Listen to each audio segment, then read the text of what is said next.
O ponto cego é para causar desconforto. Fica quem tem consciência limpa.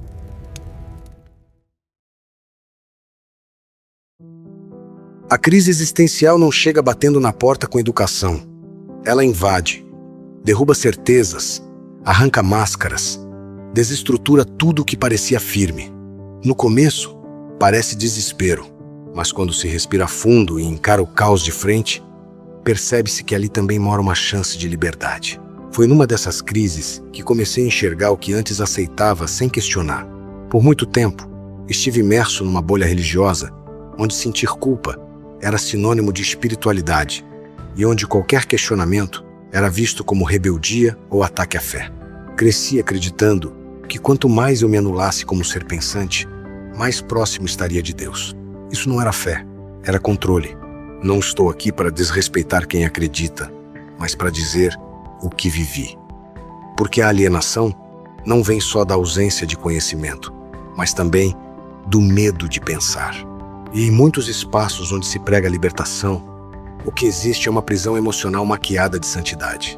Na bolha pentecostal em que vivi, havia gritos, danças, revelações e profecias, mas dentro de mim, um silêncio profundo de quem não sabia mais quem era. Eu reproduzia frases, comportamentos e reações como quem lê um script decorado. Mas quando a crise existencial chegou, ela queimou esse script. Me vi nu diante de mim mesmo. E aí começou o verdadeiro avivamento. Não o que faz rodopiar no culto, mas o que te faz voltar à vida real e escolher o bem quando ninguém está olhando. A crise me mostrou que eu não era só um servo. Era um homem, um pai, um ser pensante, um filho que também precisava se perdoar. Descobri que Deus não se ofende com nossas perguntas sinceras. É o sistema que se incomoda, porque perde o controle. Entendi que liberdade espiritual não é sair da igreja. É sair da dependência cega de líderes, de interpretações engessadas, de usos e costumes que engaiolam a alma. A alienação pentecostal, que um dia me parecia santidade, hoje me parece fuga. Fuga da responsabilidade de amadurecer na fé, de lidar com a dor de forma humana e não apenas espiritualizada. Hoje vejo que a verdadeira fé não teme o confronto com a realidade. Ela cresce nele. Minha liberdade começou quando parei de repetir e comecei a sentir. Quando deixei de buscar a aceitação do grupo e comecei a buscar paz comigo mesmo. Hoje minha fé é mais silenciosa, mas muito mais viva. E tudo isso só foi possível porque tive coragem de entrar naquela crise. Crise que, no fundo, era o parto da minha consciência. Descobri, na dor, que ser cético era só o primeiro passo.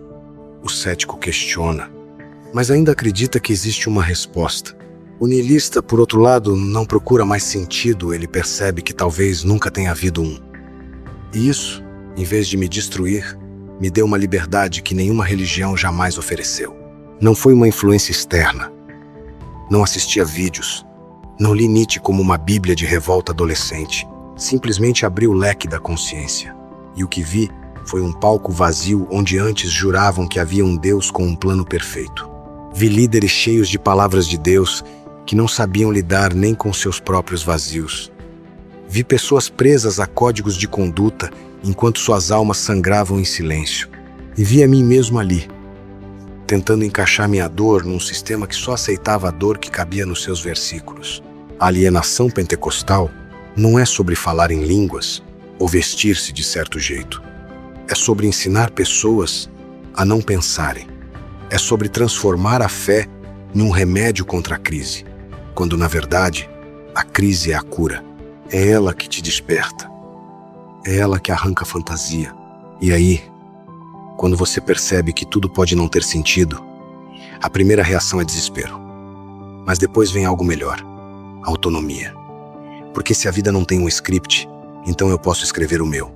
E se Deus não está no altar, talvez esteja no olhar sincero de alguém que só quer viver com dignidade.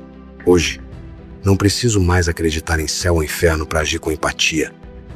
Não preciso mais de promessas espirituais para buscar o bem. A ausência de sentido cósmico não me joga no abismo, me joga na responsabilidade. O niilismo não me fez frio, me fez honesto, me fez olhar no espelho e dizer: não tem ninguém vindo te salvar, então viva de forma que você não precise ser salvo. Isso é liberdade, isso é fé mesmo que sem altar. Quem nunca entrou numa crise, talvez ainda esteja preso à ilusão, porque às vezes é só no colapso da alma que a consciência desperta. A dor é o início, a liberdade é o que vem depois. No fim das contas, não sou contra a fé. Sou contra a prisão disfarçada de fé, contra o medo travestido de obediência, contra a manipulação embalada como salvação. Minha alma precisou gritar para que eu escutasse. Minha mente precisou colapsar para que eu enxergasse. Minha fé precisou morrer para que a verdade nascesse. Hoje, eu caminho com vazio no bolso, mas com o peito limpo. Não tenho todas as respostas, mas também não preciso mais delas.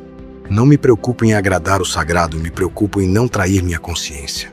Se existe um Deus, ele certamente prefere um homem honesto do que um devoto cego.